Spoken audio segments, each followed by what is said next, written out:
Laporan keuangan atau financial statement merupakan produk akhir dari serangkaian proses pencatatan keuangan dan juga pengiktisaran data transaksi bisnis. Nah, seberapa penting sih adanya laporan keuangan ini? Laporan keuangan digunakan sebagai indikator sehat atau tidaknya sebuah perusahaan.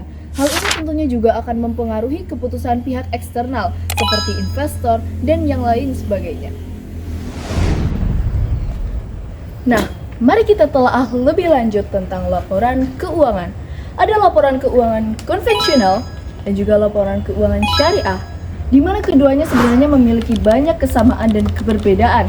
Namun, pada hakikatnya, laporan keuangan memiliki satu tujuan, yaitu menyajikan data kesehatan perusahaan atau lembaga dalam bentuk laporan keuangan.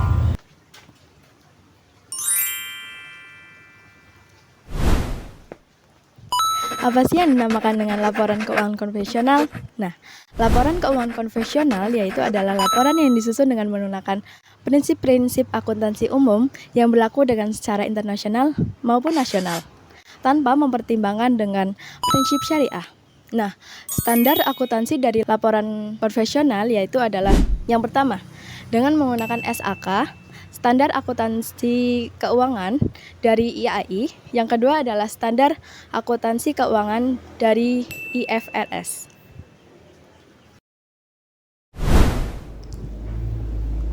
Nah, selanjutnya itu ada dasar hukum laporan keuangan konvensional. Yang pertama, itu ada Undang-Undang Nomor 4 Tahun 2007 tentang perseroan terbatas. Yang kedua, Undang-Undang Nomor 8 Tahun 1995 tentang pasar modal.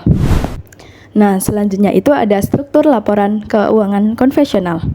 Yang pertama itu ada neraca, yang kedua tentang laporan laba rugi, yang ketiga tentang perubahan ekuitas, yang keempat itu ada arus kas, yang kelima tentang catatan laporan keuangan. Nah, selanjutnya itu ada laporan keuangan syariah yang akan dibawakan oleh Mbak Aulia Ningsih.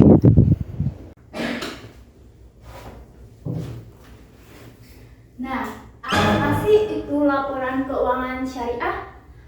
Laporan keuangan syariah adalah laporan yang disusun berdasarkan prinsip akuntansi, di mana bentuk penyajiannya yaitu disesuaikan dengan kaidah-kaidah syariah.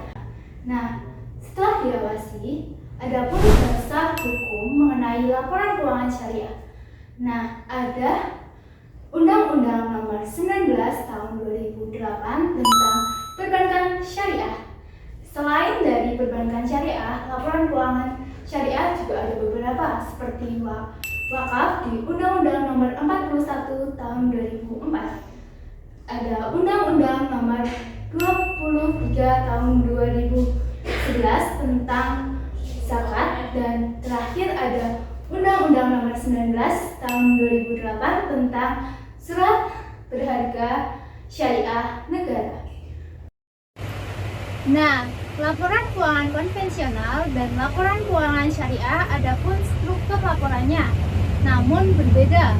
Laporan keuangan syariah ada 8 struktur. Yang pertama yaitu laporan neraca, yang kedua laporan laba rugi, yang ketiga laporan arus kas, yang keempat laporan perubahan ekuitas, yang kelima laporan perubahan investasi terkait, dan yang keenam laporan rekonsiliasi pendapatan dan bagi hasil, yang ketujuh laporan sumber dan penggunaan dana zakat, yang kedelapan yaitu laporan sumber dan dana kebijakan. Adapun tujuan dari laporan konvensional dan laporan syariah yang memiliki sama-sama tujuan. Yang pertama yaitu memberikan informasi terkait kas pada periode tertentu. Yang kedua, memberikan informasi terkait laporan keuangan suatu perusahaan. Yang ketiga yaitu memberikan laporan keuangan terkait suatu hasil dari perusahaan tersebut. Dan yang keempat yaitu memberikan laporan kepada pihak-pihak yang berkepentingan pada suatu perusahaan. Nah, dikutip dari Jurnal Ilmu Akuntansi dan Bisnis Islam oleh Iwan Setiawan. Nah, setelah penjelasan dari apa itu laporan keuangan syariah dan apa itu laporan keuangan konvensional, kita juga harus tahu nih, gimana sih implementasi dari laporan keuangan konvensional dan laporan keuangan syariah. Oke, yang pertama laporan keuangan konvensional. Seperti yang sudah dijelaskan tadi, laporan keuangan konvensional mereka itu memakai standar umum, di mana mereka itu memakai basis dari SAK atau IFRS. Terus untuk pendapatannya, mereka itu mencatat semua pendapatan dari biaya bunga pinjaman dan biaya bunga dari tabungan nasabah itu akan dijadikan sebagai beban. Nah, sedangkan fokusnya mereka itu lebih berfokus pada laba, aset, dan bagaimana dengan arus kasnya. Nah, untuk implementasinya bisa kita lihat di kehidupan kita sehari-hari, misalnya di bank BCA, di mana mereka itu mencatat pendapatan bunga pinjaman dan juga mencatat biaya dari tabungan nasabah. Nah, kemudian yang kedua adalah laporan keuangan syariah, di mana standar yang dipakai pun berbeda. Kalau misalnya laporan keuangan konvensional mereka itu memakai SAK dan IFRS, sedangkan syariah mereka itu memakai PSAK syariah dan DSN MUI. Dan juga bukan cuma itu nih perbedaannya, tapi ada juga di sumber pendapatan, di mana sumber pendapatan dari laporan keuangan syariah mereka itu menggunakan margin, jual beli atau murabahah, dan dari bagi hasil atau mudharabah atau musyarakah. Ada juga ujrah atau upah.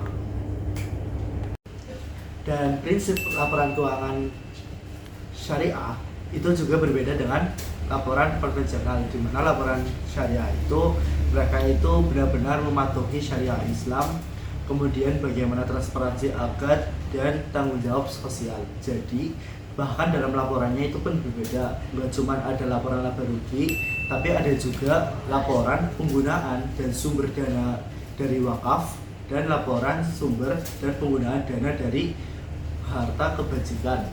Nah, harta kebajikan itu kayak misalnya infak, wakaf, dan lain-lainnya, yang implementasinya bisa kita lihat di laporan bank syariah.